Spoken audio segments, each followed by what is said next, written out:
অসমৰ যদি ঋণৰ পৰিমাণটো আপোনালোকে চাই, ঋণৰ পৰিমাণটো যদি চাই, সুখ নাই কতো ধৰুৱাৰ, আমাৰ ধৰুৱাৰ পৰিমাণটো কিমান জানেনে? স্বাধীনতাৰ পৰা তৰুণ গগৈ চৰকাৰৰ শেষৰ বছৰটোলৈকে 1947 চনৰ পৰা 2016ৰ 31 মাৰ্চলৈকে অসমৰ মুঠ ধাৰ আছিলে 41,964 কোটি টকা।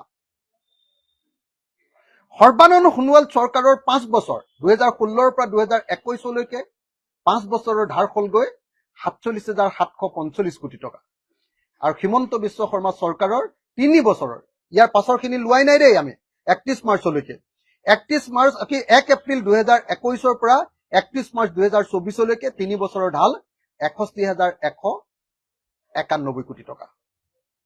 অৰ্থাৎ 69 বছৰত অসমে তৰুণ গগৈ চৰকাৰৰ দিনলৈকে 69 বছৰত, স্বাধীনতাৰ 69 বছৰত ধাৰ লৈছিলে 42,000 কোটি টকা, 41,964 কোটি টকা। 8 বছৰত বিজেপি চৰকাৰে ধাৰ ললে 1,08,936 কোটি টকা। আৰু হিমন্ত বিশ্ব শৰ্মাই অকল 3 বছৰত ধাৰ ললে 61,191 কোটি টকা। আৰু আজিৰ দিনটোত অসমৰ ধাৰ হলগৈ, আজিৰ দিনটোত নহয় যে 31 মাৰ্চলৈকে, ইয়াৰ পাছত আৰু 25,000 কোটি টকা ধাৰ ল'ম বুলি কৈছিলে, 25,000 লৈ ললে চাগে, সেই 25,000টো যোগ কৰা নাই। এতিয়ালৈকে অসমৰ ধাৰ হলগৈ 31 মাৰ্চলৈকে 1,50,900 কোটি টকা, 1,50,900 কোটি টকা।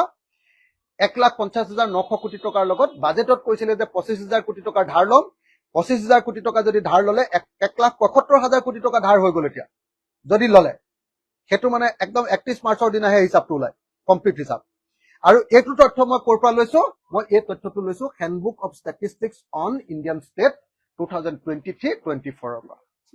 গতিকে এইটোৰ পৰা প্ৰমাণিত হয় যে হিমন্ত বিশ্ব শৰ্মা চৰকাৰে আমাৰ অসমখন টোটেলি ডুবাই পেলালে।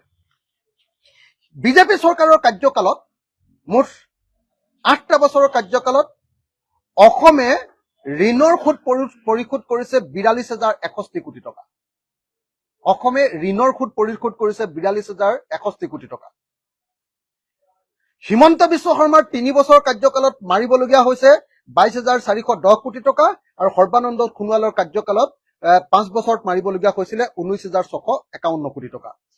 আৰু তৰুণ গগৈ চৰকাৰৰ 15 বছৰৰ কাৰ্যকালত ধাৰ মাৰিবলগীয়া হৈছিলে 26,369 কোটি টকা। আপোনালোকে চাবে দেই, 3 বছৰত হিমন্ত বিশ্ব শৰ্মাই মাৰিবলগীয়া হৈছে 22,410 কোটি টকা। 15 বছৰত তৰুণ গগৈ ডাঙৰীয়াই মাৰিবলগীয়া হৈছিলে 26,369 কোটি টকা, যিহেতু তৰুণ গগৈ চৰকাৰৰ কাৰ্যকালৰ ধাৰৰ পৰিমাণটো কম আছিল। এতিয়া হিমন্ত বিশ্ব শৰ্মাই যোৱা 1 জানুৱাৰী তাৰিখৰ দিনা আৰু কেইটামান মিছা কথা ক'লে। মিছা কথাটো কি ক'লে? যে আমি 2014 চনলৈকে যিমান ধাৰ আছিলে ধাৰবিলাক মাৰি শেষ কৰি দিলো বুলি ক'লে তৰুণ গগৈ চৰকাৰৰ দিনলৈ। সেইটো একেবাৰে মিছা কথা। আজিৰ দিনটোত অসমৰ সৰ্বোচ্চ টোটেল ধাৰটো, সৰ্বমুঠ ধাৰটো হ'ল 1,50,900 কোটি টকা, 1,50,900 কোটি টকা। আৰু এইটোৰ ভিতৰত তৰুণ গগৈ চৰকাৰৰ কাৰ্যকালত 41,000 কোটি টকাটো অন্তৰ্ভুক্ত হৈ আছে। যিকোনো খবৰৰ বাবে যোগাযোগ কৰক 7099017330 লগতে 7099017110 নম্বৰত।